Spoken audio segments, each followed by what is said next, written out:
Overseas پاکستانیوں کی اہم انتخابات 2018 کے بارے میں کیا رائے ہے، جانتے ہیں اسپین کے شہر بارسلونا سے ورلڈ ٹی وی کے بیورو چیف ممتاز منیر سہوترا سے۔ جی اس وقت ہمارے ساتھ موجود ہے کشمیری رہنما حافظ نصیر اشق صاحب، جن کا تعلق بڑنگ سے ہے، اور ہم ان سے پوچھتے ہیں کہ جو حالیہ الیکشن ہوئے ہیں 2018 میں وہ اس کو کس نظر سے دیکھتے ہیں۔ جی حافظ صاحب۔ بسم اللہ الرحمن الرحیم۔ میں سب سے پہلے تو الیکشن کمیشن پاکستان اور پاک فوج کو ان الیکشن 2018 کے کامیاب انعقاد پر مبارکباد پیش کرتا ہوں۔ موجود ہیں امامیہ بارہ اسپین کے صدر میاں جا صاحب، جن کا تعلق موجیاں والا سے ہے، تو ہم ان سے پوچھتے ہیں کہ جو حالیہ الیکشن ہے وہ ان کو کس نظر سے دیکھتے ہیں۔ جی میاں صاحب۔ بسم اللہ الرحمن الرحیم۔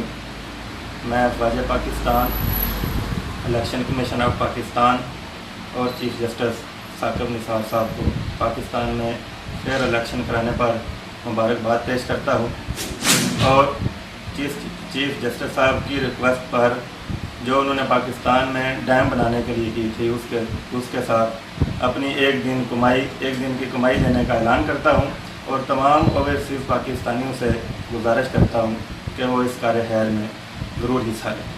شکریہ۔ جی اس وقت ہمارے ساتھ موجود ہیں راجہ طاہر بھائی صاحب، جو سیکرٹری رہے ہیں، سابقہ سیکرٹری ہیں صدر آزاد کشمیر صاحب کے، تو ہم ان سے پوچھتے ہیں کہ حالیہ الیکشن کو یہ کس نظر سے دیکھتے ہیں۔